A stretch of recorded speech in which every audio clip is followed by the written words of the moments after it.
This episode of the Blerd Mob contains explicit language.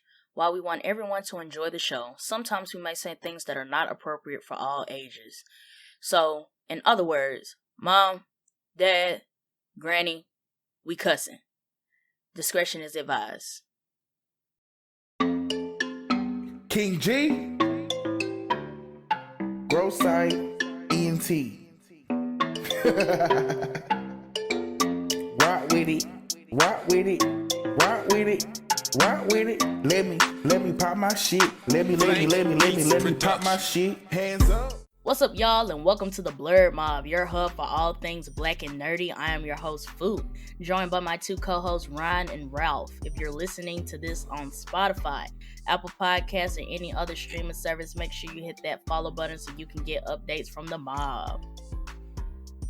And if you're watching us on YouTube, make sure to like the video, subscribe, and turn on those bell notifications for future uploads. All right, so we're in Season 3, Episode 21. Going on to our next streak of 10 episodes. So last episode, Ralph wasn't here, so I want to start with what have you been up to, Ralph? I actually went on vacation the last episode and went down to Tennessee. Definitely had a great time. Was able to go to Old Smoky's distillery. That was amazing. We saw how amazing it was. Yeah. We saw how amazing that was. Listen, okay, so kidney screaming. Nah, for real. Listen, his kidneys failed when his kidneys failed seeing all the moonshine on the counter. His kidneys was like, I'm just gonna stop. Yo, man. Then his stomach like, no, not another one. So the thing was, I actually pre-gamed before going, and yeah, that little taste testing that they have, like $10 there. That fit in. It's right. $10. Real nice. Yeah, it was $10 for the taste that's testing. lit. Yeah, and how many shots do they give you for that taste testing? Is it endless or is it like 10?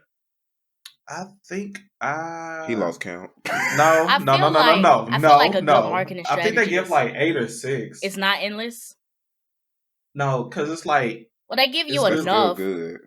They give you enough. They do. They definitely give you enough because you have. I think it went Blue Flame. You had the peach whiskey. You had the peanut butter whiskey. You had the white strawberry chocolate flavor. You had the coffee bean, and then I think it was apple pie. So it was good. We are not sponsored. Throwing that out there. What? Yeah, I feel like I don't know, $10 for six shots, because they know you gonna buy a jar. They know you gonna buy. That's how they get their money. They said it's out of these 6, it's gonna be at least one of these you gonna buy. Oh, also you get a beer. Yeah. That you do. You get a beer with it. So that's what's it's up. worth it. Yeah. That's your chaser right there. Yeah, that's right. your chaser. Bird too bad. But overall the experience was great.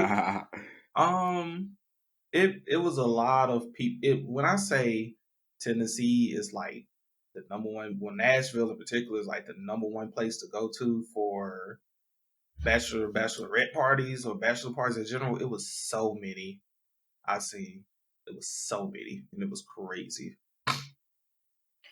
But honestly, my trip was Nashville? good. Yes. You would be surprised. He shocked me when he said that too. Like, there's actually information behind that. Yes. I was thinking it would be Vegas or somewhere. Well, obviously Vegas, but I just feel like, I mean, I guess out of all of the other locations that you could go for a bachelorette party, Nashville, Tennessee, I guess. I mean, you can't go wrong with it because if you took into consideration, like Miami exists, you got Vegas. Mm-hmm. Like, what you say, Ralph? Go wrong. You can't go wrong with it because you have live music at every bar or even every restaurant you go to. Even at Old Smoky's, they had a live band playing and everything. And it's a distillery. I'll give you that. It must be the atmosphere then. Yeah, it's definitely the atmosphere. The atmosphere of being Like, if you're around not going everything trying to is go to great. this clubbing, Maybe I need to go back. Maybe I need to go back to Nashville as a adult, because I've traveled a lot, but I've traveled a lot as a child. So it's like my experience is only limited to the things that I can do under 21.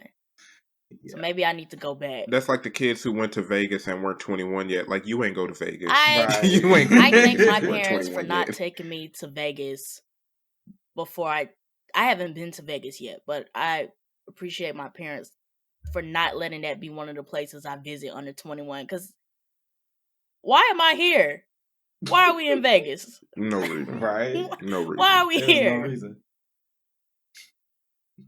But it's yeah, that was great my to trip. have you back, Ralph, for the start of Thank season you. 3. For me, school is back in session, so it's back to the balancing act of balancing school, work, and the podcast. So far so good. Okay. Just gotta make sure I, keep up with everything, but as well as take care of myself on the back end too. Definitely have to take I've care been of doing a yourself. new thing. I've started a new music playlist, overall music playlist, and what I've been doing, which it's gonna take me a while to fill up the playlist by doing it this way, but I think it's been pretty fun. I've been exploring multiple artists' disc Discography. music. Discography. I can't talk today. Music libraries. Music Say libraries. music That's a libraries. Say big music word. library. Like every There we time go. I try to tell people that, and then I keep saying the word wrong. Music libraries. There we go. So I've just been going through the music libraries of a couple artists, and I'm gonna keep going, but just get listen to the full albums, watch the artists grow from where they started to where they are now, and then just at the end of it, I'll just have this big music playlist with songs that I know, songs that I've recently discovered. It's been a fun trip. I started with J. Cole, just because of a previous conversation that we had. So I went back and revisited his albums. I'm on Big Sean at the moment. And then I Nice. think next I have on my list is Kid Cudi, 2 Chainz, A$AP Rocky, and Wale. Okay. I honestly, I'm acknowledge Big Sean. I feel like Big Sean deserves more admiration than people give him. I honestly don't think I ever listened to A$AP Rocky much. I have a few, like on my old music playlist. I have several A$AP Rocky songs on there, but listening to his catalog in full, I have never done that before. Yeah, I think I got a couple. Yeah, I know he's big. Like when he's at festivals, he is considered a full headliner. But every time I see him, I'm like, how many A$AP Rocky songs have I heard? Like, was he always featured, or what was it about him? I first got into A$AP Rocky when he came out with Fucking Problem with Drake, Kendrick, Yeah. and 2 Chainz. So that's what got me into A$AP Rocky. But then after that, there's been a couple other songs. Yeah. So I've just been revisiting a couple artists that I appreciate, listening to their catalog in full. And I don't know, we talked about this the other day, Ron, when we did our top 3 between J. Cole, Big Sean, and Kendrick. And I think I'm gonna have to switch my list. 'Cause Big Sean first 2 albums didn't age well. Finally Famous and Hall of Fame did not age well.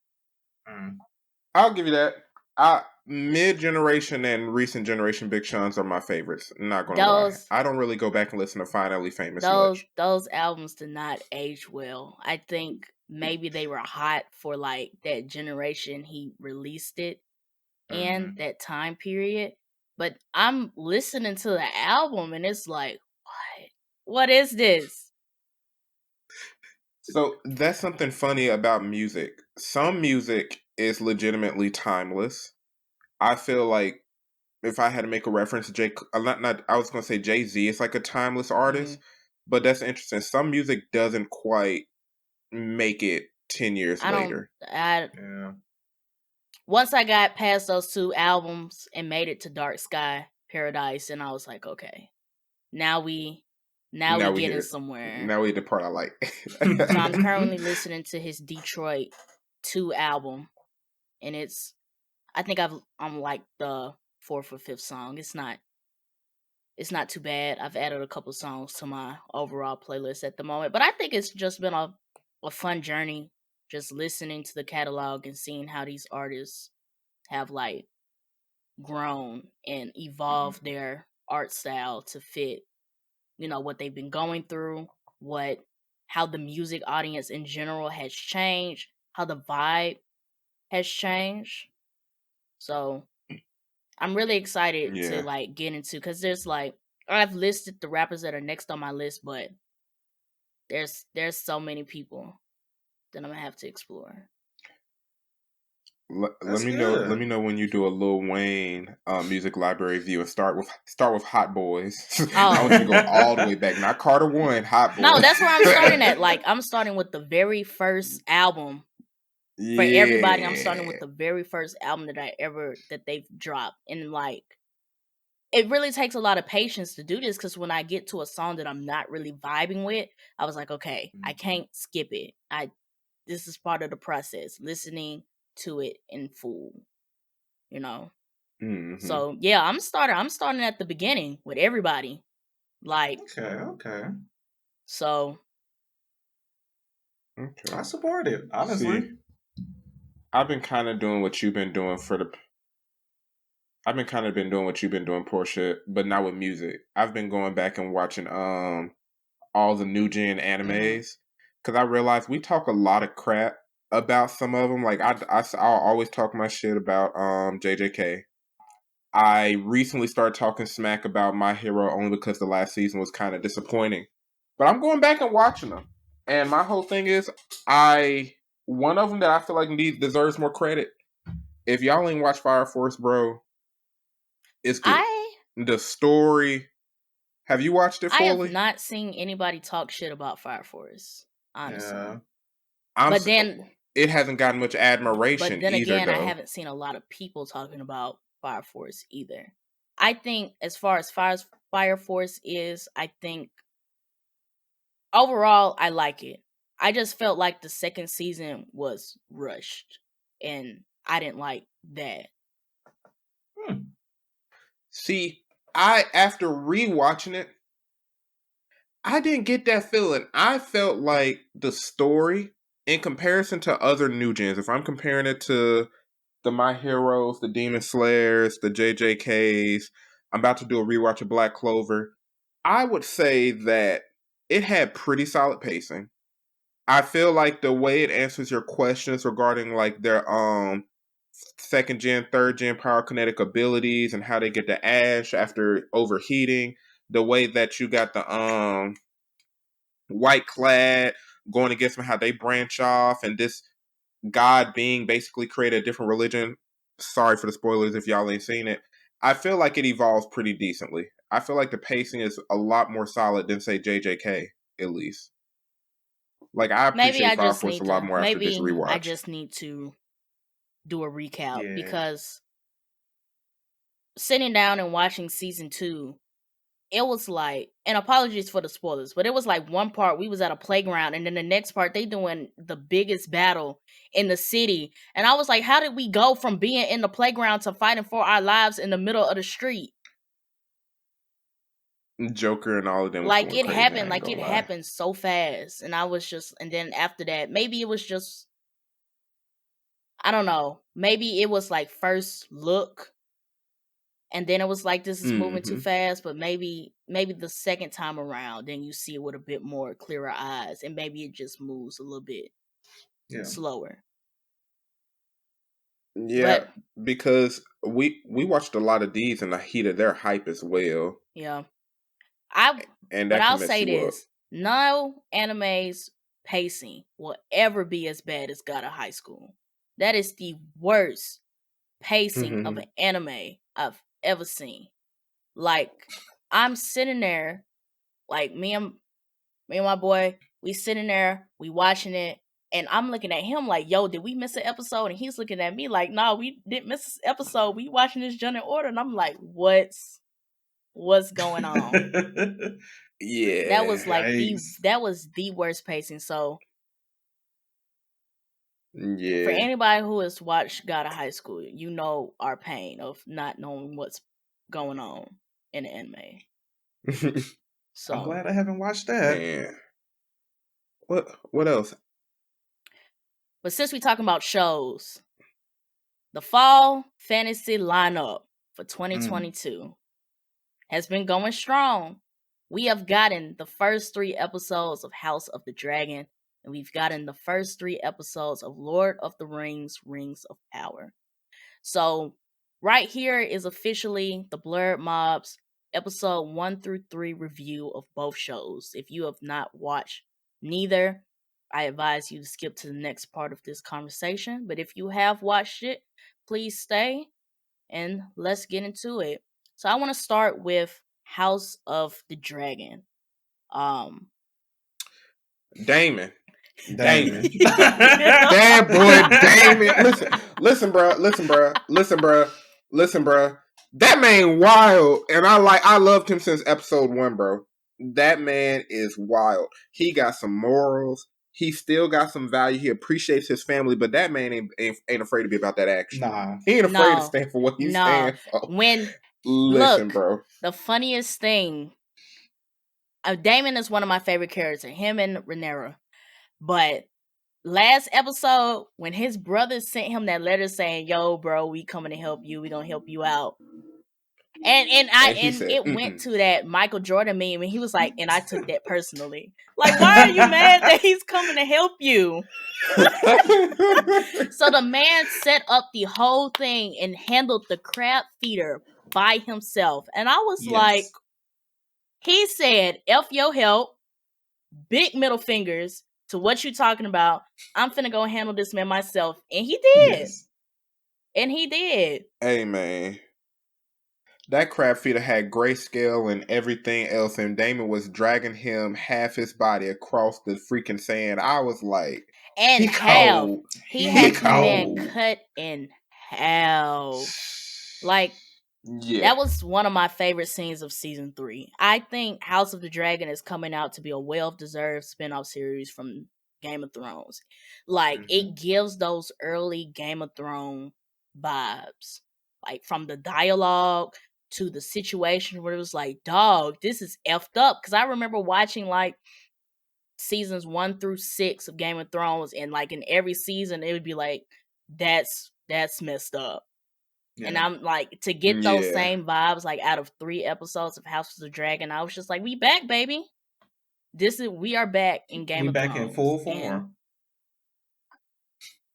We back in full form. And everybody is playing the game. And everybody is playing the game. And almost every character is still 3-dimensional, which I really adore. You can definitely see each of their intentions. Oops, Ron froze. Did we lose our boy? I guess we'll skip to you, Ralph. How you been feeling about House of the Dragon? Honestly, I would say that House of the Dragon is doing good for the first 3 episodes, I would say. Honestly, the pacing is well, at least from the first 3 episodes I've seen. It's going to be interesting to see how they end season 1, because the first 3 episodes of any show that you really watch are like the pilot, and then you have the situation that's leading up to the end of the episode. If you remember in Game of Thrones season 1, it ended bad. It ended bad, very real bad. Yeah, very emotionally traumatizing. Yes. Very emotionally traumatizing. I'm very prepared. I'm interested to see how it stacks up to Game of Thrones as far as the ending goes. Because the first 3 episodes, I liked them. I loved them. but I'm excited to That's see my how they concern end it. too. Like, you hit the nail on the head, and my biggest concern is that House of the Dragon has been renewed for season 2. They renewed it after the first episode, and it's like, y'all, we have not seen the full season yet. So it's either somebody watched the full season and was like, oh yeah, season 2, they know something that we don't know, or you guys are really taking a chance on this series to renew it for a second season after the first episode. Yeah. So you don't think they already had that planned ahead? They could have. That's what I'm saying. Like, I feel like somebody has seen, somebody at HBO Somebody watched has it. seen House of the Dragon in full and was like, okay, we're gonna wait and see. Now I know how I feel about it. I give it the thumbs up for season 2. Let's see how these numbers do. They broke HBO Max on the premiere. They broke HBO Max. Let me tell you guys my pain, because I don't think I've told the audience my pain of trying to watch House of the Dragon episode 1. Phoop was texting me that night. They crash HBO Max. I clicked on the episode. I get the little HBO highlight reel where they're showing all the new shows that's about to come out for the fall season. It skips to another little ad for you to watch the House of the Dragon podcast that they have. And then it gets to the episode. My screen blacks out and it takes me back to the Fire Stick menu. And it kept doing that for 2 hours.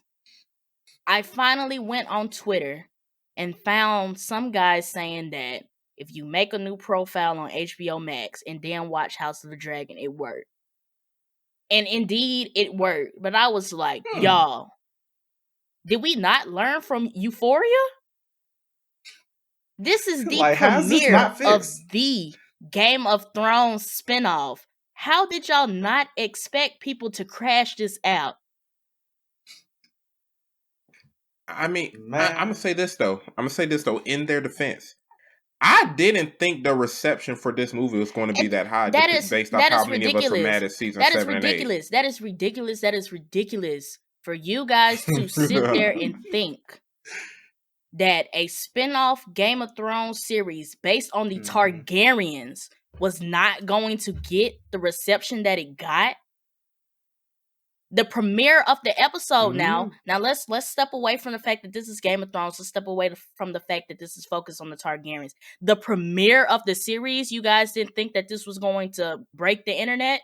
This is the first episode. This is the deciding factor for am I going to continue watching this or am I not? Y'all didn't think it was gonna break the internet? That's crazy. That's no way y'all sat there and thought, oh, we're not gonna. It'll be fine. It'll be fine. It'll be all right. It's no way. It's no way you guys sat there and thought that. But I just had to let you guys know my pain. I was pissed, to say the least. Like, I was on Twitter like, HBO Max, count your days, because everybody's on there tweeting, tweeting House of the Dragon. I'm just like, spoilers, and I can't watch the episode. I'm so upset. Then Ryun trying to text me, and I'm like, I ain't watch it. Don't say nothing to me. Bro, I didn't even know what was going on. I was like, what you mean you weren't able to watch it? I clicked on the episode right at 8 o'clock. I was ready. And when I say I have not been caught slipping since, that additional profile that I made to watch House of the Dragon is still there. And it will not go away until I'm finished watching House of the Dragon. Like, y'all not finished. This is no. I'm not even taking a chance to go to my other profile. She named that profile Phoop HOD. No, for real.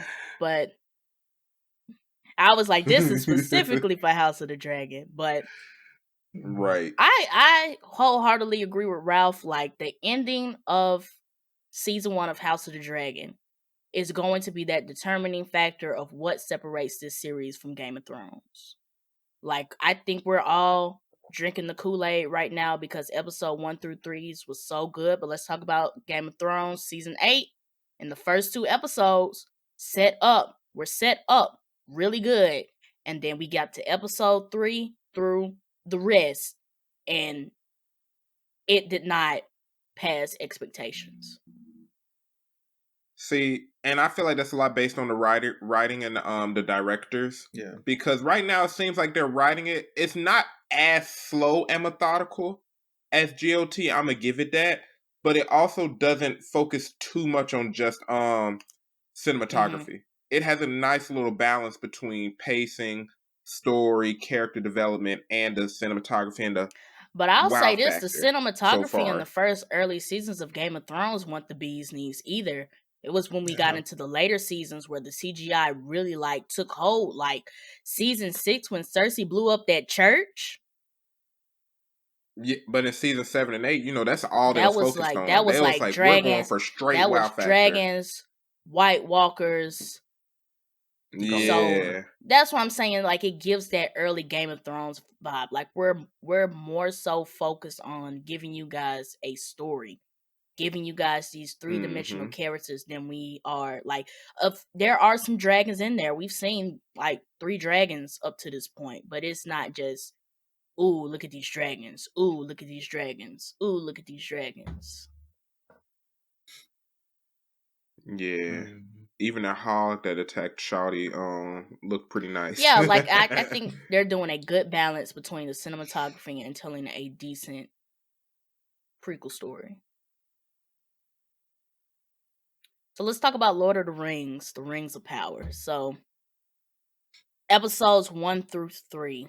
I think the 3rd episode is picking up the series. I think episode 1 and 2 was kind of like setting the stage. You meet all the characters. Let's introduce the initial problem. Let's start feeding you how some of these spotlight characters are going to fit into that story. And then season 3 was like, okay, we about to start putting these pieces. We about to start showing y'all the puzzle. And then by the time I got there, I was like, okay, this is about to pick up. Yeah, it's a very slow roll. And the thing is, like, I don't remember too much from the Lord of the Rings movies when I watched them because I was young. But that's how Lord of the Rings has always been. Like, it is a epic story. Like, it is like the Odyssey. When you read that in world literature and stuff, it is an epic. You're going to see all these different lands, even how they show the map and all the different characters. We got like what 4 different storylines: the Harfoot, the Watchtower Elves, the Elf storyline, and then we kind of got the dwarves a little bit. We got a piece of that with the humans. Like we seeing all these different characters. I don't even know the names of probably more than 3 of them at this point, but they are starting to connect the dots in episode 3. You can definitely see that Sauron symbol not being necessarily like a banner but a map. I was like, ooh, like she put that together. Like when all that stuff started like making sense. So now you're starting to see how people are about to start fitting in the puzzle. Like I was like, okay, connection pieces. And the cinematography, The sets, bro, is on 10. The sets. Everything looks real. The Elven city, the Dwarven city, that human city look better than the rest. Numenor? Yeah. Numenor, yeah. That was nice. That was that nice. It looks beautiful, bro. It gave me fantasy. Like and I was like, this is dope. Like if I didn't enjoy anything else from these first 3 episodes, it was the sets. But I did enjoy some more stuff. Like them establishing the clear differences between the Harfoots and the humans and the elves and the dwarves. Like you having that clear separation while you're being introduced to so many characters, I think it made it easy for me to follow along with them. Like, okay, trying to understand the beef between the different races and trying to understand why they're like this and why they're like that. Like the politics, their beliefs, lifestyle, all of that. They did a very good job with like making that separation as we traveled through like the different spotlight characters. Yeah. So So I'll I ain't give gonna them lie. that. I did not I watch want to episode 3. touch. Oh, what's up, bro? You didn't like episode 3? I didn't watch it. Really? Okay. I didn't watch it. Oh, didn't Oh, watch. didn't watch it. But the first 2 episodes, It ties it. the first 2 episodes of it was like, it's like they wanted to do one episode, but they made it too long, so they just broke it up into 2. You know? That's probably why they That's what released it them felt both like. at the same time. Yeah. I'll give you that. It did. It did feel like one movie / ongoing Yes. episode. Felt like a conflict and resolution. I see what you're saying. Which is probably why they released both at the same time. Yeah. Mm-hmm. But thank you for spoiling it for me too. Like that was episode 1, part 1, and part 2. I feel like once you watch season 3, I think your opinion would be like my opinion, Episode 3. where stuff starts to tie together and it starts to make sense. I like how she keeps saying season 3. Just like her second. I said season 3. Yes. Yeah. Dang, why y'all didn't correct me the first time? You was We knew what you gone. meant. I know what you well, meant. I meant episode 3. They know what you meant. You was on your own. We didn't That's wanna, crazy. Like, This has been happening multiple times. Like I've not been catching myself saying the wrong stuff. Ralph must have sent you some of his old smokies or something. I'm done. Get out. Get out. But no, Gotta go. episode 3. But I do want to touch on this though. So this was the big thing that when the first trailer for Rings of Power came out and it was revealed that there were Black people in the series playing characters. It was just a big uproar about everybody thinking they're trying to make the series woke. But I will say this. Seeing the Black characters did not take away from the story. Like in no way, shape, or form that they center that this is a Black elf. This is a Black dwarf. This is a Black human. Like they're just living in the world. So I think if I'm speaking as a Blerd, a Black nerd, I'm gonna be real. They integrated them nicely to where there wasn't much focus on their color or whatever. Like watching this show so far, I have not cared about race or sex or nothing when it comes to these folks. I'm looking at these graphics. I'm looking at the story. I'm trying to connect the dots. And if people are saying, "Oh, we got to keep the color based on the lore," let's have that same energy for literally every other series and movie that's came out. And then I'll let y'all have it, but y'all only kept that same energy, so I'm enjoying it. The fact that just looking at it as a viewer, that it just didn't take away from the rest of the story. Like y'all have to find something else to complain about. Like be like Ralph and complain that we got a 2-hour movie split into 2 episodes. Like that's something to complain about at this moment. But like y'all have to find something else to complain about because they are delivering a good story with these characters. And these characters are playing these parts very well. The elf, Arendir, I like him. At the moment, he is one of my favorite characters. He's cool. But like, y'all have to find something else to complain about. Right. Renero attitude having, not Renero, Galandriel. Galandriel having that, I'm sorry. Her having her bad attitude and then seeing the old dude speaking Elvish and she was like, "Oh, you speak the Elvish tongue. I like you." It's Galadriel, not Galandriel. Galadriel. I'm not fully sold on her character yet. She's a bit annoying to me. That's why I like her, because like when you take into consideration like it was showing up in episode 1 or 2 when she was leading her little militia and like seeing her dedication, like baby girl got PTSD. Yeah, she got some trauma, and the thing is, elves can live many lifespans in comparison to humans. So just thinking about the fact that this is like stacked up and seeing how she's turned out, I like her character a little bit. I'm not gonna lie. The human that she's working with, I'm not keeping up track with all the different names as much as I should be. I like him as well. I like that we showed that So your kind used to serve the Yeah. orcs. I mean, not the orcs. Morgoth. Morgart. Yeah. Sorry, Lord of the Rings purists, if y'all are watching us, we suck. But the fact that they're going in depth with that story and seeing how those two connected, I really like him too. I like those two. I do like them. I'm not fully sold on her yet. Like, I can appreciate that she's about her business. Like when the first episode when she like handled that snow giant, like she handled that snow giant. Yeah. And like she comes in and she takes what she wants. Like I can appreciate like her determination, but I just don't think I'm fully sold on her to put her like, oh yeah, she's one of my favorite characters. Understandable. And the funny thing, like, cause I try to watch videos by like the Lord of the Rings old school fans. She is very much relevant in the main Lord of the Rings franchise, but she was supposed to be magic based. I don't know if that's going to come over time, or maybe we just ain't gained access to it, or it just hasn't hit that time frame yet. Because it's a few things that are different. So I'm not a big Lord of the Rings fan either. I watched a recap. Well, not a recap, but I watched like before you watch Rings of Power, here's some things you should know. And like they said her character in Lord of the Rings and what they're showing in Rings of Power is completely different.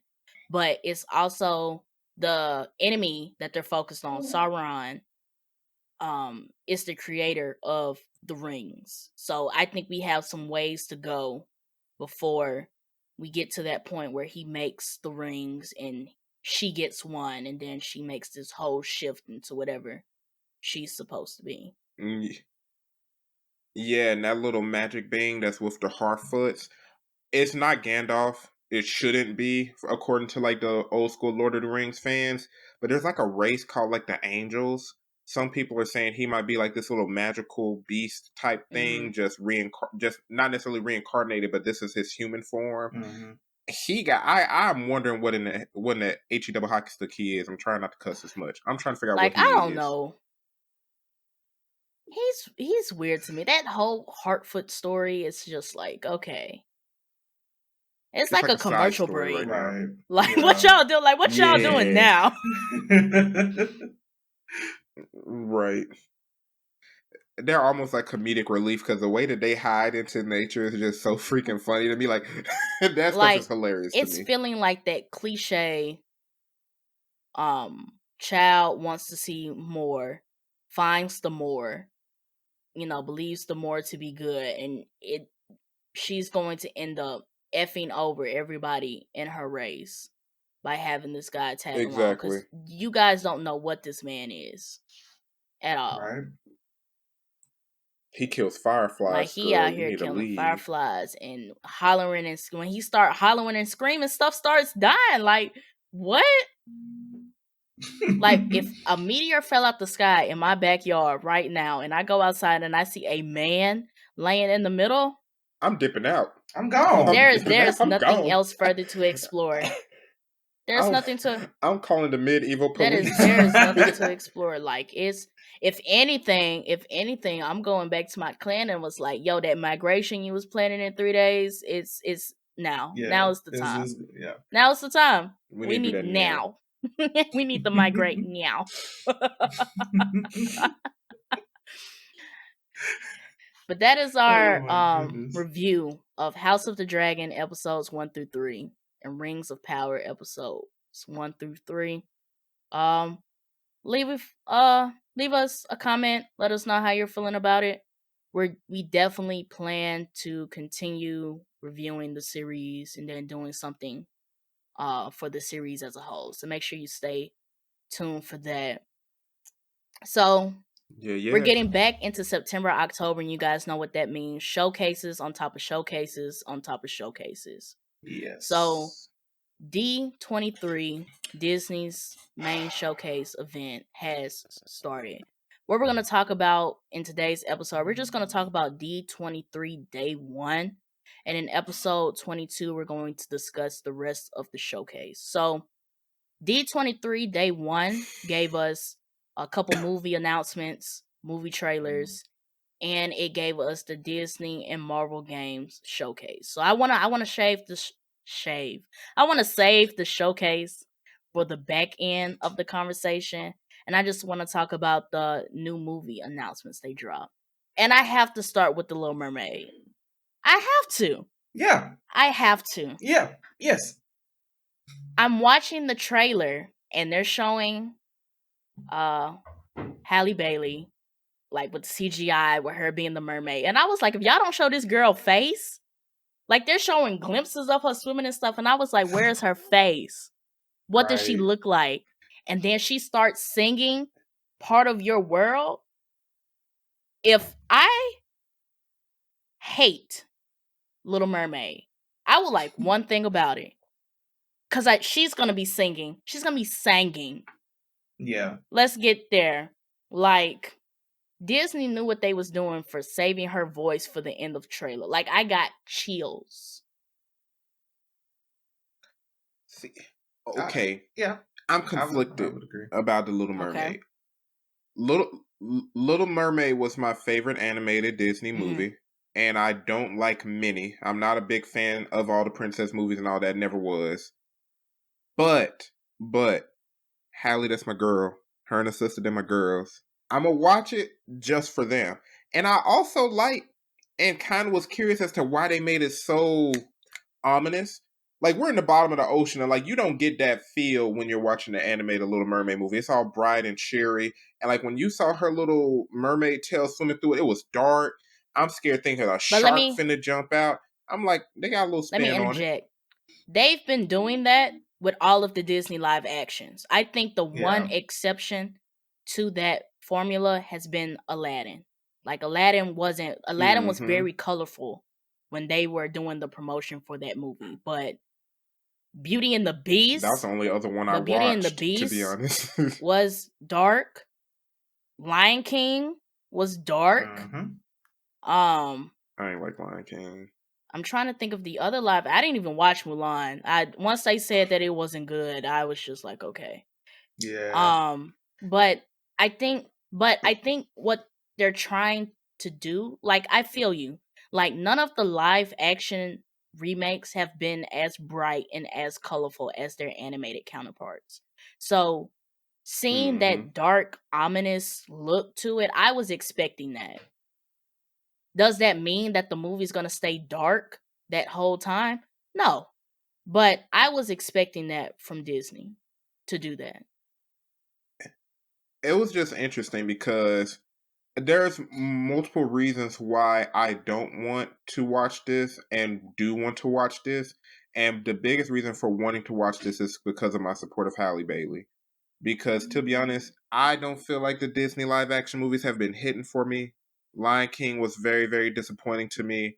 Aladdin being one of my Lion King and Aladdin are some of my favorite Disney franchises. Aladdin was a mess. And that's the only reason I watched them. Yeah. It Aladdin was was a mess. and I only watched it. And that's the thing, like I don't expect this movie to be good, I'm being honest. I'm not overly excited for it, but I love Halle Bailey. I like how she carries herself on social media. I'm a big fan of hers. That's the only reason I'm going to watch it, if it probably And that's what I'm saying. Like if I come out completely hating the movie, I would be a damn fool if I said I didn't enjoy the songs. Cause she gonna be singing. Yeah. She gonna be singing in that movie. But She gonna sing her But I completely agree with you. Like the Disney live action remakes have not been hitting for me, except the ones dedicated to the villains. Maleficent and Cruella, 8. Yeah. But are the kids reacting well to these movies? Like do y'all know? Have y'all seen the metrics for these? I have not. I don't know. Yeah, I don't know the data surrounding. Maybe that's something we should look into, but I have not looked at the data surrounding the live action movies and like what's the reception. I know what the reception is from us, the people who grew up on the animated movies, but I don't know the takes of like kids now. I know my little brother didn't like it. Yeah. And when he was little, he really got into Lion King, the animated movie. Like he would watch it like every day, and I don't think he enjoyed the live action.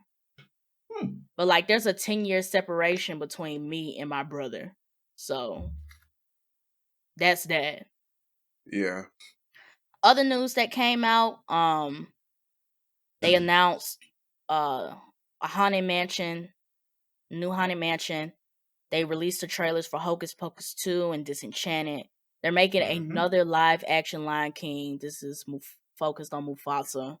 They're doing a live action Snow White and a live action Peter Pan titled Peter Pan and Wendy.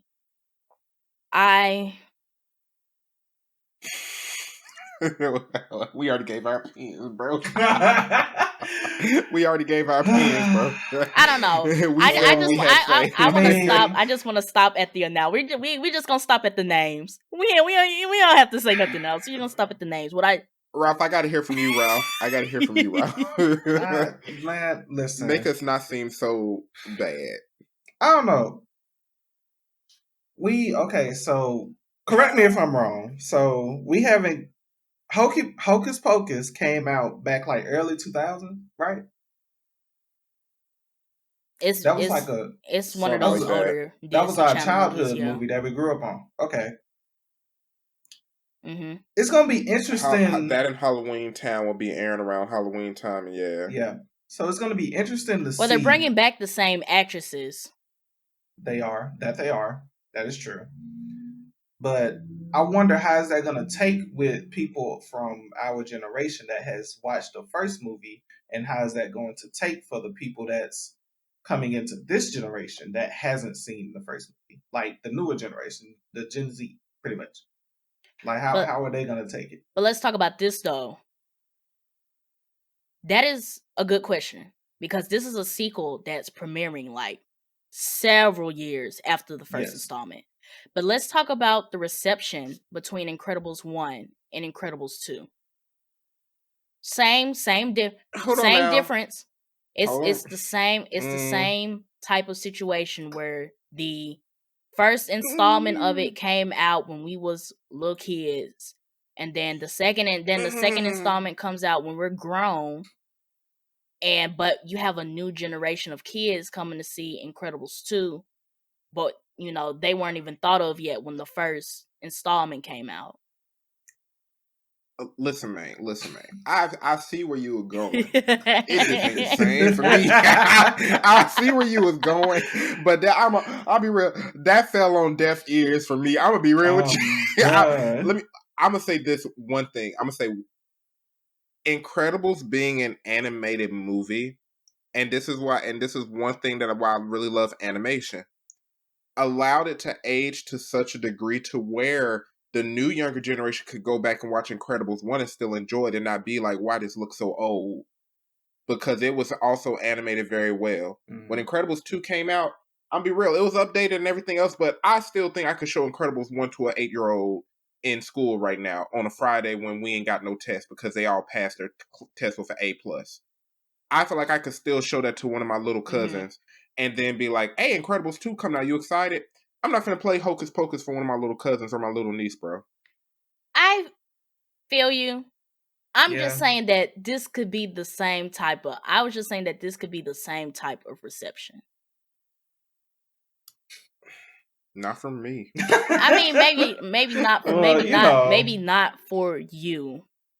But maybe I'm just saying that this may be the same type of situation.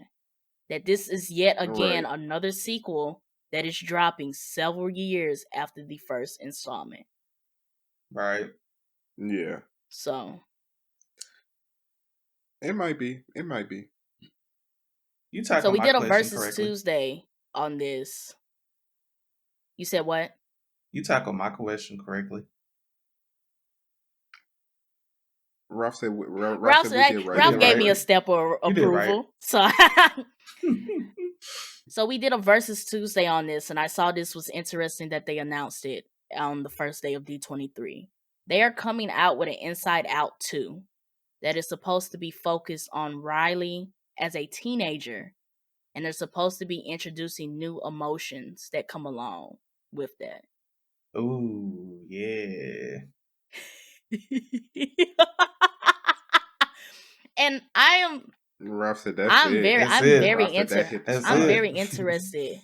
and how this is gonna play, because it's like we've been teenagers, so like how are they going to like expand the emotions? Is it going to be like joy is like going to split into like different dimensions, or anger is going to split in different like I'm not completely angry, I'm irritated.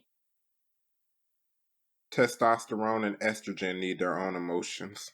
Those are hormones. Those are They need some type of representation, because they need some type of representation, because that's probably the biggest thing about being a teenager. But we I'm being just real. saying, you like, angry and don't even know you need why. to be stopped. You need to be stopped. Yeah, I'm just wondering if they're nah, for real. He said the hormones need their own emotions. I just want to know if they're going to like we was make teenagers. that. I know, and that's why I'm saying I wonder if they're gonna make like the base emotions like 3-dimensional. Like, are we gonna get different dimensions? Because sadness is just like I'm sad. Sadness could be like, I'm underwhelmed, or I'm disappointed. Right. Mhm. Or anger. Going back to my anger point, like, am I angry or am I irritated? Yeah. So I'm interested to see that. I'm also very interested to see Pixar's take on a teenage character. Cause I'm thinking back on the previous Pixar movies, and I feel like all of their MCs has either been a animal, monster, or a child. I mean, we got Violet as being a 14-year-old. So if they play it like they did Violet in Incredibles 2, then Yeah, Incredibles did a decent job at touching on the dynamics of adults, teenagers, and children. In my opinion, the focus obviously wasn't like their battles with their feelings and stuff, but like it did a good job touching on those different age frames and their dynamics. I'm interested to see how they do that. But now let's get to the big guns. The Disney and Marvel game showcase. It was a 23-minute event that, and I'm just going to put this out here, I'm going to have to give this a thumbs down. Like, in the last episode, my question was, what game or what did Disney have up their sleeve that they decided that we needed a dedicated gaming showcase? And I got my answer, and it wasn't a good one. Nah. Some of the games that they showed at this showcase, I know why they had to get a solo showcase for this, because wasn't nobody else gonna show this at theirs. The best games, bro. Let me tell y'all something.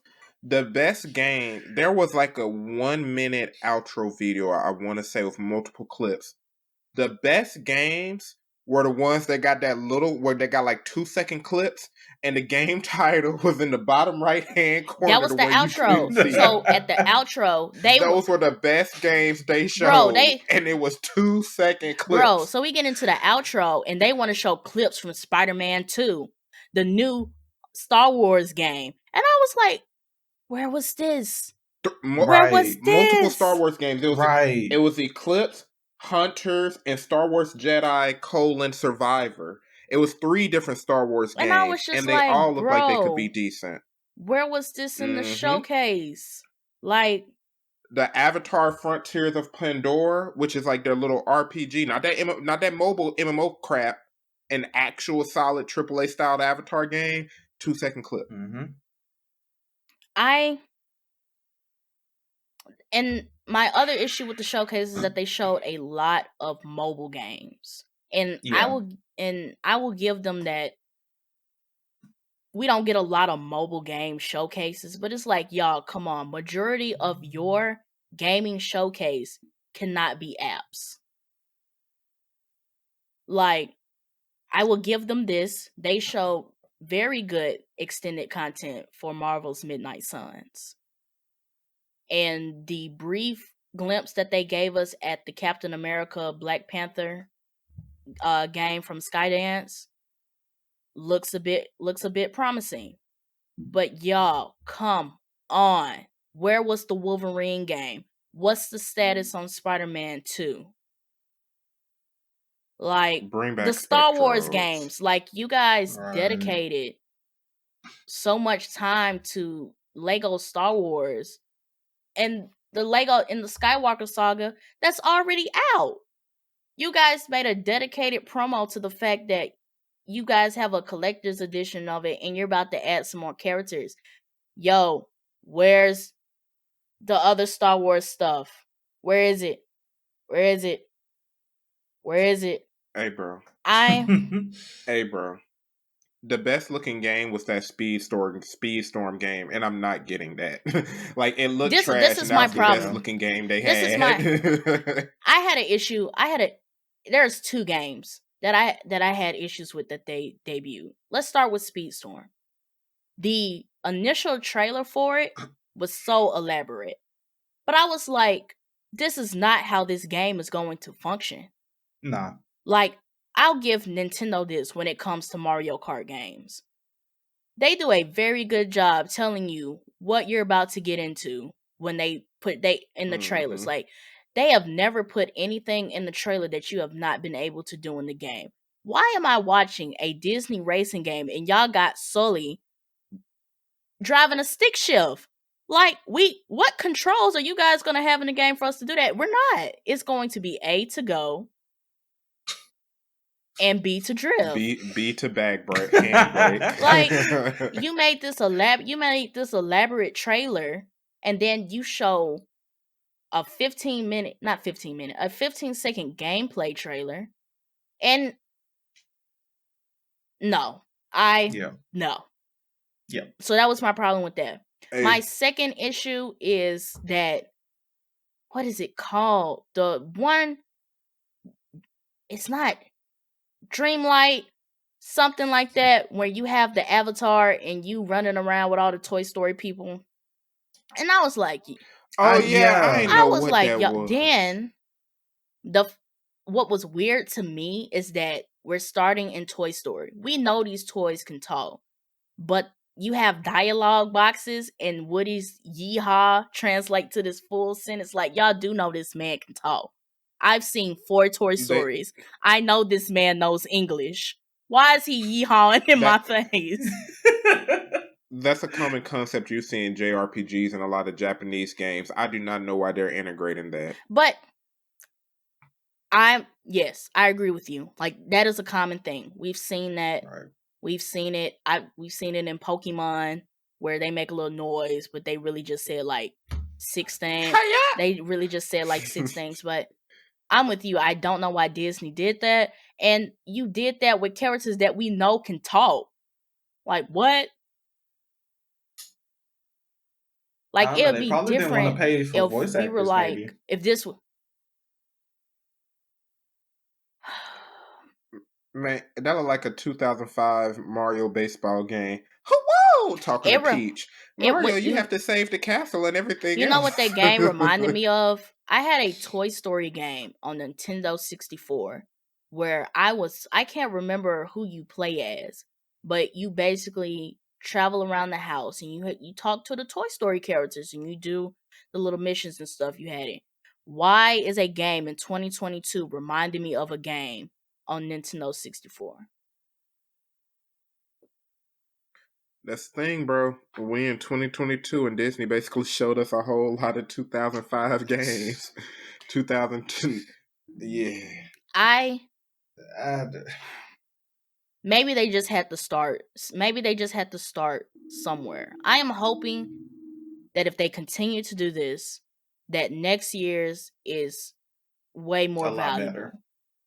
Because this wasn't it. Maybe they just had to show something. They had to get their foot in the door, and they had to see what the reception was going to be. They had to see what it was going to look like. And now it's time to take notes, and now it's time to evolve.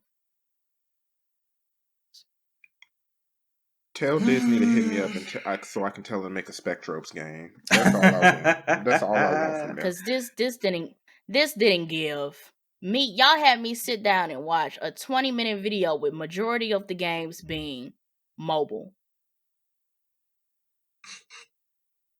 Like, majority of the games were mobile games. And it's like, I get it. You have to put these somewhere because where else are they debuting mobile games in a showcase? But yeah, I don't the mobile recall, games, really. Yeah. This wasn't it. This wasn't it. At And all. that's the last thing I'm gonna say on that. and that's the last thing I'm gonna say on that. But out of 10, Disney Marvel games showcase. this gets a 4. 2. This gets a 4. I was I'm gonna say gonna give them a 3. boost. I'm gonna give them a. I was thinking 3 or 4. 2, 3, 4. I was thinking 3 or 4, but the extended content for Midnight Suns was really good. It was the gameplay, as well as like the little series that they're coming out with it, with all of the multiple characters. I think what got me is that they're including a lot of characters, like Nico is from the Runaways, who's about to join the MCU in the Agatha Disney Plus series. So like they pulled out some characters for Midnight Suns. And I was like, okay, this looks interesting. Like the lineup itself. But that's one game and it's not even a blockbuster game. I feel though. you. Yeah. But it did catch my attention. And then them doing the Captain America and Black Panther, which the rumor is that this Black Panther is going to be T'Challa's grandfather. So I don't, and I'm gonna give him a 4. Next. I'm gonna give him. Yeah, I'm gonna give him a 4. I'm My final statement is I'm gonna give him a 4. I understand. Ryan is a very hard critic when it comes to video games, y'all. So It was. it was. I'm looking forward to Ubisoft Forward, and we can talk about that and when it drops. Yeah. Well, let's move to one of our blockbuster games. We got more news on Hogwarts Legacy. It's a few announcements that came out. One, we're not going to be able to play Quidditch in the game. The best recent news is that you can connect your Harry Potter account to the game and get the wand that you created, as well as get put in the house that you got sorted into the website.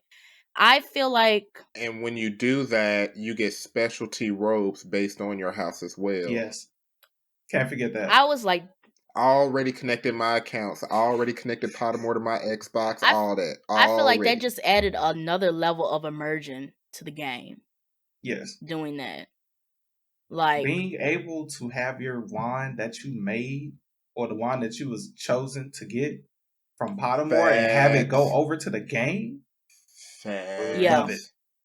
Absolutely. That was like, I've only seen one game do this, and that was Dragon Age, where they connected a website to the game where you could feel like you put your story in there.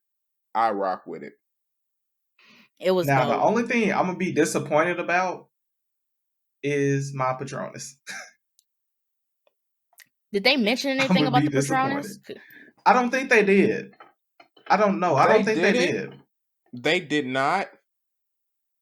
But that would be a nice little bonus if once the game drops, they're like, oh, by the way, your Patronus comes in too.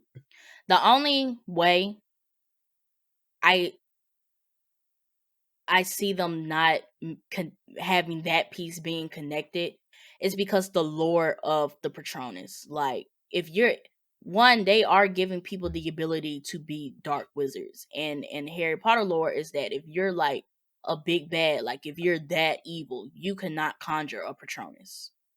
Right. So connecting our Patronus to the account, depending on what route you take throughout the game, is pointless because you may not even get to do it. Makes sense. That's fair. So that's the only reason I'll still. that's the only reason I see them like leaving that part off with the connection. But everybody gets put into a house, whether you're a good wizard or a bad wizard. Everybody gets a wand, despite your allegiance. I'm gonna go find this wand on the game. Hey man. I'm gonna take this. Right.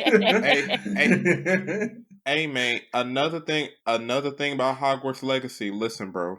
Those common houses they showed for each house, bro. Those common rooms for each house, bro, were beautiful. We ain't never seen those. As fans of Harry Potter, we only saw Slytherin's common room and Gryffindor's common room, I think. Yes. And they look beautiful. I'm so excited to go in that Ravenclaw common room as a Ravenclaw wizard, bro. I'm so excited. It's gonna be dope. So excited. I wanted to talk about. So I'm gonna do that so much. Hey, that Hufflepuff entrance is dope. Second in line is Slytherin. That snake. See, that snake was dope. It's Hufflepuff. It's Hufflepuff. Slytherin. And Ravenclaw. Then Gryffindor just being the lady, look at you and open the door, and then you gotta crawl through a tunnel. That's ghetto. Yeah. Ravenclaws was clean. Ravenclaws was clean, but it gave off, like kind of smart wizard, the little bird moves. It is what it is. Yeah. But Slytherins did get me with that moving snake and it rose up and showed the door. I was like, okay, they kind of fire. That was kind of fire. It's number 2. That was kind of fire. It's number 2. I'll give Ralph Hufflepuff because that was dope. But Slytherin number 2. Yeah. Ravenclaw number 3. And they just do the Gryffindor. It's so dirty. For y'all to be like the highest house, for like be the most favorite house, y'all get some sucky stuff. And that right there was sucky. That sucked. Yes. Yes. That sucked. But my fact. And even at least they inside of their common room look decent. Hufflepuff's common room, like it got bumblebees and wasps flying around. I thought it looked nice. It looked nice though. It looked nice, but I feel like you're gonna get stung by a bumblebee or something up in there. My favorite part about the new gameplay was that they fully showed me how I can become a dark wizard. They fully showed me that I can pull up and wreck in this game, and I'm so excited. Yeah.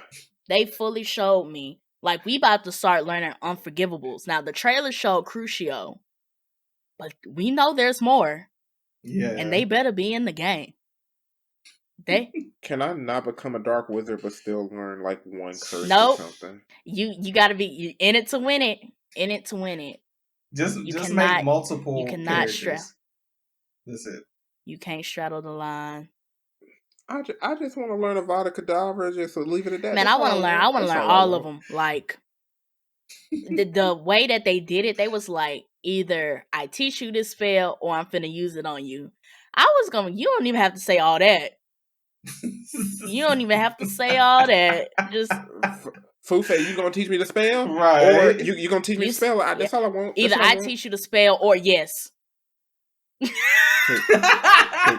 Look, takes out Death Eater 1. Right. Like, y'all know who I'm rocking with. So, like, they fully showed me that I can be a dark wizard in this game, and I'm excited.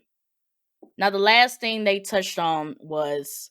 Not last thing they touched on, but the first thing I mentioned was the announcement that we're not going to be able to play Quidditch in the game. I'm not hurt. Too upset about that. That kind of hurt. I'm in the middle of you two. I feel like there are only a couple of games that do side quest or mini games well, and Quidditch could have been the perfect, like, outside of the story, outside of the grand magic and everything. If you told me there's like a little side mission where I can like become a Quidditch World Cup champion and go against all the other houses, I would have liked to see that. I'm not gonna lie. Would have liked to see that. I guess my thing is that I couldn't see it being fit in with the story, because Harry Potter was different when it came to Quidditch. Like, at every Quidditch game, something bad went down that contributed to the rest of the story. And Correct. the only way I see them not adding Quidditch into the game is that there was no way to tie it in with the storyline. Like, of course, they could have made it like a mini game or like a side mission. Like, you get a choice of whether or not you want to join the Quidditch team. And when you join the Quidditch team, then you have a responsibility to show up to these Quidditch games. But the only way I see it is that it just did not fit in with the story. Hey, when you do side missions right, they add to the story though. They add to the immersion. That's what, like, The Witcher 3 had a great side game called Gwent, and it was essentially like medieval Yu-Gi-Oh. And it went so hard that the Ubisoft had to make a Gwent independent game because the fans enjoyed that mini game so much. I feel like this would have been Hogwarts Legacy's opportunity to do something similar, where they make a mini game or side mission so good that it just impacts the player that much, Right. to that degree. True. I agree with that. My counterpoint maybe is that maybe they just wanted to see how well the game would do itself. You know? Like, And bring it as like an expansion pack, Or possibly, or DLC, DLC. or like the next time they make a Wizarding World game outside of, the Harry Potter storyline, then they'll be like, okay, let's include some other stuff in here that we didn't include last time. I would say that Oh. Quidditch itself, it would have been dope to have in this game, but thinking about how expensive that it can actually be, like, you can pretty much, with Quidditch, I would believe that you can make like an online mode and have like people join up, team up, whatever. Or like say you get people from your house online together and you go against other teams and stuff from other houses. I can see that being so big that it might overtake what they initially want in the game. And that's what I was about to say, that I would hate for them to do something like that and then nobody plays the campaign mode because everybody wants to hop online and play Quidditch. And now they don't know how well this game has done as far as a independent story because everybody went online to play Quidditch. Correct. But as a game developer and from a business perspective, your game still did well. If millions of people buy your game, but 1 million like it for the story and 1 million like it for the Quidditch minigame, and let's throw in a third million like it for just the fact that they're Harry Potter fans and they get to walk around Hogwarts and they throw it away, there's still 3 million people who enjoyed your game. Like, I will always pick having more than enough than not enough, because I'm gonna be real, I'm still cautiously pessimistic about this combat even being fun in this game. Just being real, that is not disappeared I guess yet. it goes to what is their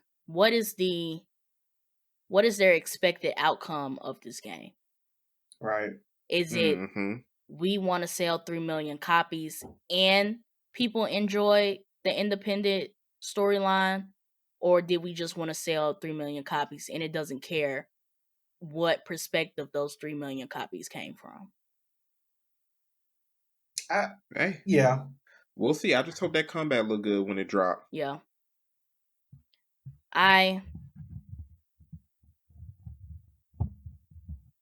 Like everything, like I think this whole conversation was us being caught up in like how everything looks and the opportunities that we get in this game. But it does, at the end of the day, it does come down to gameplay. And if that gameplay is not hidden, it's just like, sure. He makes me sick. He makes me sick. Where you must ain't got no scarves, so you're gonna be cold in the winter. So y'all gonna be cold in the winter. It is I don't what wear it is. scarves. It is what it is. Y'all can be cold. I don't wear scarves. It's okay. Damn, I need some headphones. And that's what happens when you talk shit. Yep. That's what happens when you talk shit.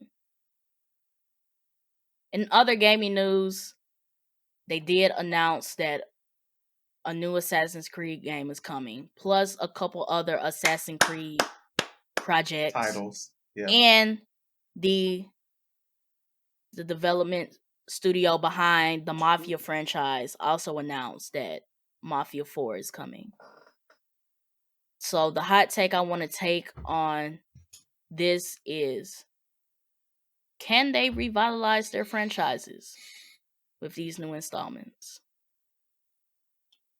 Let me talk about something. Lord Jesus. One, they said they're going back to the basic, and there's rumors for 2 games. One, the second one out of the 2 is going to be in Japan. The first one, what did they say, Constantinople or somewhere? It's called Assassin's Creed Barrage, and the main character is Basim. Let me tell y'all something. Assassin's Creed ain't necessarily die. That's one thing. Valhalla was a hit. A hit. It's just these past 3 were more so action RPG, The Witcher style fighting games, and they said they're going back to the basics with the stealth. Bro, the second one of y'all put that into the chat, our group chats, I started playing Assassin's Creed, the Ezio collection, which is 2 Brotherhood and Revelations in a 1 game. I am so excited. I'm excited. I'm done. I didn't really get into Assassin's Creed, but one of the upcoming projects is that one of them is supposed to be based in Japan. So that'll be interesting. Yeah. To see that. And then they're supposed to be doing, it's rumored that they're supposed to be doing a virtual reality title as well. Okay. I'm looking forward to it all. So, I'm not and really then much with of Mafia, a Assassin's Creed fan. is that me neither. But I think it's interesting that they said they were going back to the basics, because like when it gets to going back to the old formula while the gaming industry is evolving, it's kind of like, what does back to the basics mean, and is that going to sell to the gaming audience that exists in 2022? Right. It's selling to me. It's selling to me. Look, because the funny thing is, Valhalla was a hit. Valhalla did do numbers. It did well. But I will say, one thing about games like this is that even if you do a rebranding, I don't think too many new Assassin's Creed fans jumped onto the past trilogy with Odyssey and Origins and Valhalla, because they saw Assassin's Creed. That's like, oh, it's just another assassination stealth game. And it's like, nah, these past 3 were more so action RPGs. But I tell anybody, if you like the OG Assassin's Creed, say you didn't like this past trilogy, if they do it right, this is the time to jump back in. This is definitely the time to jump back in. Okay, well, you heard it from Ryun, y'all. That this is the time to get back on your Assassin's Creed game. But I want to move to Mafia, because I know me and Ralph for sure played Mafia. So they did say that Mafia 4 is a few years away from being finished. But can Mafia 4 revitalize the franchise? And my thing is that they're going to have to evolve the formula. Yeah, definitely. To grab the attention of the gaming community that exists right now, they are going to have to evolve the formula. Mafia 3 was very repetitive. It was enjoyable. I liked the game. It kept me entertained. It kept me glued to the screen. But the missions and the I guess like the paradigm of the game, like once you get into it, it's basically you doing the same thing over and over and over again. It was very repetitive. And I just don't think that that's going to slide in a couple years. Even given now, the games honestly, that we're getting. True. I don't that wouldn't slide with me. Like that's the scale of what Mafia is and what it could be, that's not gonna slide, you know. In my opinion, Mafia could be like on the same level of GTA. as far as combat, Exactly. like drivability. The driving for that game, Mafia 3, was good. The combat itself was pretty decent, I would say. The only thing Mm-hmm. was like once you got so far in the story, you caught on to what was going on. So you're like, oh, this is easy. Right. I just want to know what's going to be the balance between nostalgia, because you still want it to feel like a Mafia game. But Yeah. what's going to be the balance between the nostalgia and the modern expectations of a game? It's gonna be that and what time period that they base Mafia 4 on. That's true as well. So That's what's gonna matter. I'm interested to see, like, that was one game that I was not expecting them to be like, oh, we're gonna make a fourth installment. Like, Agree. them like releasing that news is like, oh, Mafia 4? That's like them announcing like we're gonna make an Uncharted 5. What? Another one? I mean, So like Mafia was pretty popular, honestly. yeah. Mafia's franchise is I good. guess It was on my radar. I almost got 3, but I think other games dropped when it came out. it was, I think during that time period, for what I can remember, around the time I was playing Mafia 3, Injustice 2 had also dropped, and Yeah. the Uncharted side story game with the 2 females had dropped around that. I had played them around that time. I think Mafia 3 had been out, but I remember playing all 3 of those around the same time. So like that during that PS4 era, it was a lot of games like dropping at Yeah. like one time. But I am interested to see like these classics. One, I'm very interested to see how Assassin's Creed is going to move forward with like their back to the basics standpoint. And I'm interested to see how Mafia is going to evolve to match the gaming community that exists today. So like this is going into that longevity of gaming franchises. Yeah. Hopefully they don't flop like that new Saints Row game did. Yeah. Or I heard everybody hates that. yeah, I heard it wasn't good.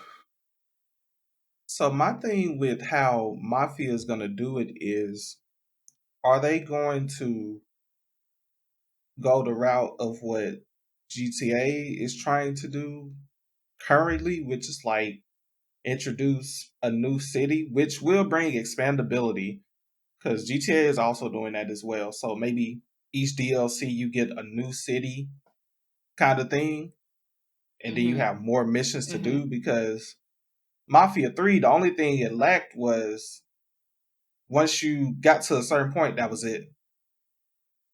Like there was no expandability on Mafia 3. So once you beat the game, you either beat the game. You either chilled or restarted the game to do the same thing again. So I'm hoping that they go the route of what GTA is doing. So the route that GTA say they're going to do, we don't know if we're going to enjoy that route yet. That's true. You're right. I think it off Mafia. The Mafia franchise is very specific because of what it builds on. Is you creating a mafia. No matter what time period you're in, you are creating a mafia. So it's kind of like what's the location? What's the time period? Does this make sense for us to have a mafia in this time period? You know, given the theme and how it works, like you having the group of hitmen and all this other stuff that comes with mafia. Like what are the boundaries that are going to surround this game? And going back to Ralph's point, what's the expandability on this game? Are we gonna get an online mode to where you and your friends can build a mafia? I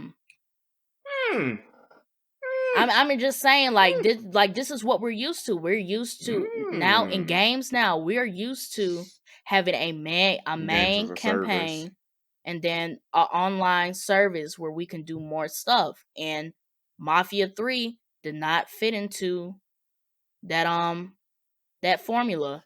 So not at all.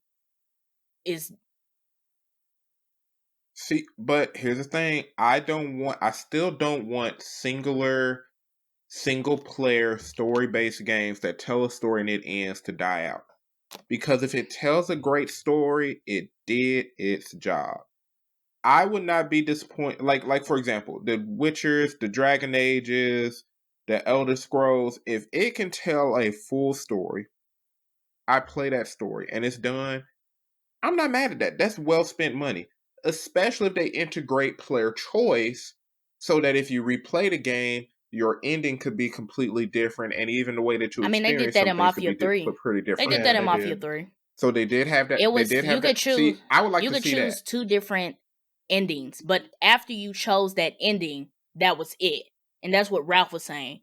Like, once you chose whatever ending that you wanted, that was the end of the game. Like, there's no, let's go play Mafia online, or let's go do this, or let's go do that. The game was done. Roll credits. Like, right. See, but I'm not mad at that. I'm not mad at that. If it was done well, that's good. That's well spent money. I'm just saying, to like the gaming community now and what we're used to, because of what we're used to. We're used to seeing. We're used to having the campaign and an online thing on the side. Like, Nintendo's even doing that. Like, here's the main game, and here's the online thing that you can do to play Mario Kart with your friends, to play Smash Bros with your friends, to play Mario Strikers with your friends. Like, everybody is hopping on to this wave that essentially you have to build 2 games in one. You got to have a service tied to your campaign. Right. So are they going to build this new Mafia installment into that formula? We'll see. I'll get it for y'all. If y'all get Assassin's Creed for me, I'll definitely get it for y'all. not you trying to bribe us. Well, we'll see. That's what I'm saying. You must gonna buy me and Ralph the new Assassin's Creed. Oh, he's silent now. He's silent now, Ralph. Look at him.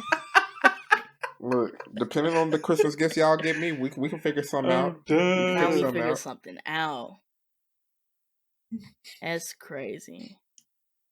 Well, we're touching an hour 30, guys, or at least a bit close to it. So I'm gonna end the episode right here.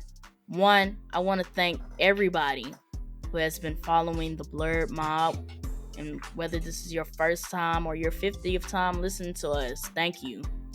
The support is always appreciated. Thank you, Ryan and Ralph, for joining me on another episode, our first episode of season 3. It is glad to be back. It's just glad to have Ralph back on the podcast. And with that being said, go ahead and lead us out, Ralph. All right. Thank you guys for watching and or listening. Make sure you guys follow us on Instagram at the Blerd Mob Pod. Make sure you guys follow us on TikTok and Facebook at the Blerd Mob Podcast. And make sure you guys follow us on Twitter at the Blerd Mob. And with that being said, peace. Hands up if you loving where you at. Stand 10 toes down. Shout ain't no looking mad. You can let them haters hate when they answer where I'm smiling. I just tell them life's great.